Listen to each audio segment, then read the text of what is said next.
नमस्कार दोस्तों, आज की कहानी का शीर्षक है चालाक चंदू। गणेश सेठ अपनी पत्नी और बेटी के साथ केरल के एक सुंदर गांव में रहता था। सेठ की पुत्री चंद्रिका विवाह योग्य हो गई थी। चंद्रिका का रिश्ता सेठ सेठानी ने बचपन में ही तय कर दिया था। आज सेठ जी शादी की तारीख तय करके आए तो बहुत खुश थे। रात को अपनी पत्नी से बोले, मैं चंद्रिका का ब्याह बहुत धूमधाम से करूंगा, उसके लिए एक नौलख का हार भी बनवाऊंगा।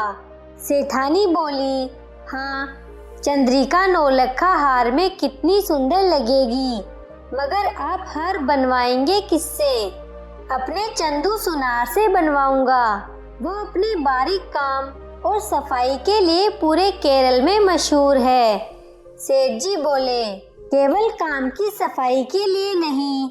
सेठानी ने अपनी बड़ी बड़ी आंखें मटकाते हुए कहा, चंदू अपने हाथ की सफाई के लिए भी बहुत मशहूर है। चंद्रिका के गहने उससे मत बनवाना। ऐसा क्यों? सेठ जी ने पूछा। क्योंकि चंदू को आभूषण दिखाना या उससे कुछ बनवाना खतरे से खाली नहीं। मेरी सहेली ज्योति ने उसे 10 तोले की सोने की माला चमकाने को दी तो वो 9 तोले की रह गई। रमा ने मोतियों का हार बनवाया तो मोती नकली निकले। न जाने चंद्रिका के गहने बनवाने में वो हमें कैसे ठगेगा। कुछ नकली निकला तो चंद्रिका के ससुराल में बहुत बेइज्जती होगी। सेठानी की बात सुन सेठ जी कुछ सोचने लगे। कुछ देर बाद बोले, मैं चंद्रिका का हार तो चंदू से ही बनवाऊंगा। देखूं वो मुझे कैसे ठगता है। आप ऐसी भूल मत कीजिए। चंदू ने बड़े बड़ों के छक्के छुड़ाए हैं और आप तो सीधे साधे इंसान हैं। चंदू के सामने आपकी एक नहीं चलेगी, आपका ही नुकसान होगा। सेठ जी मुस्कुराते हुए बोले, तुम फिक्र मत करो, मैं बहुत सावधान रहूंगा। अगले दिन सेठ जी ने चंदू को बुलाया और उसे सारा काम समझा दिया। फिर वे बोले, देखो चंदू, लोग कहते हैं कि तुम अपने काम में काफी हेरा फेरी करते हो।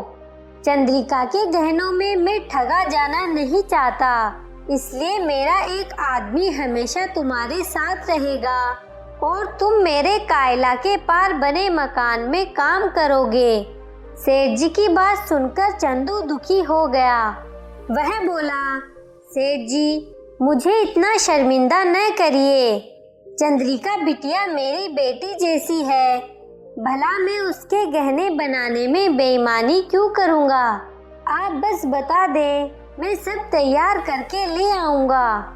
सेठ जी बोले, नहीं चंदू, अपनी बेटी के गहनों के मामले में मैं किसी पर विश्वास नहीं करूँगा।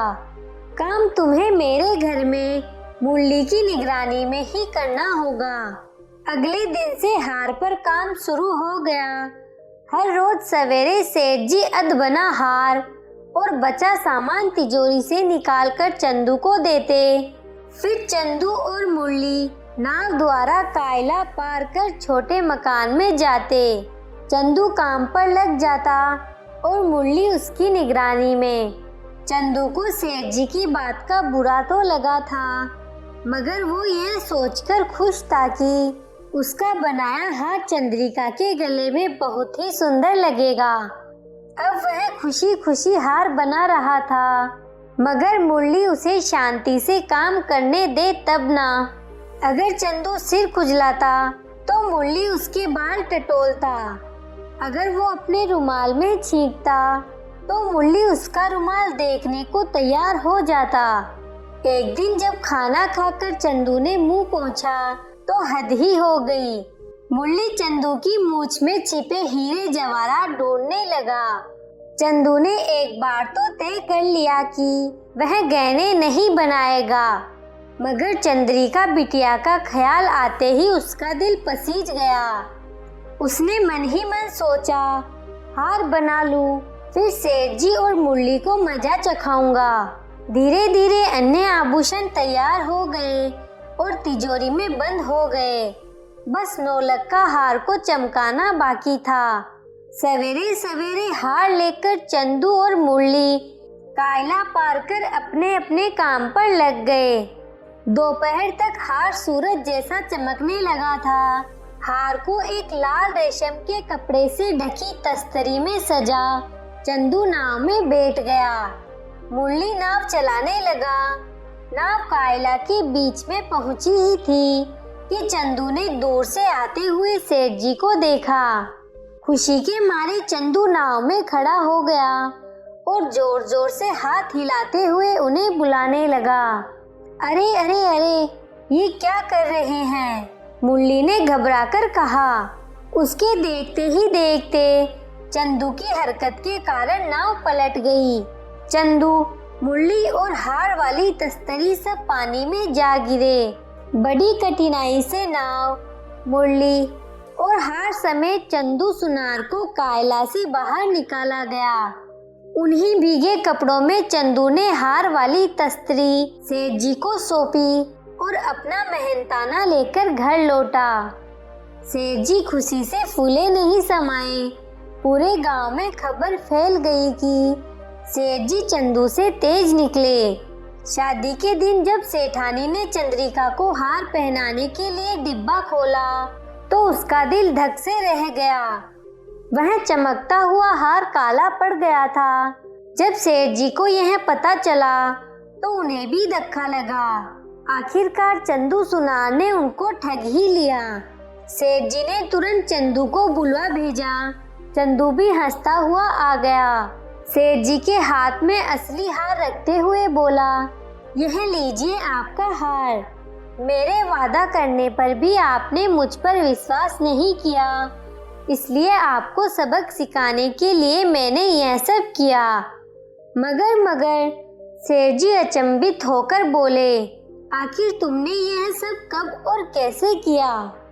आपको याद है जब नाव उलट गई थी, बस कायल के बीचों बीच मैंने नकली हार छिपा रखा था।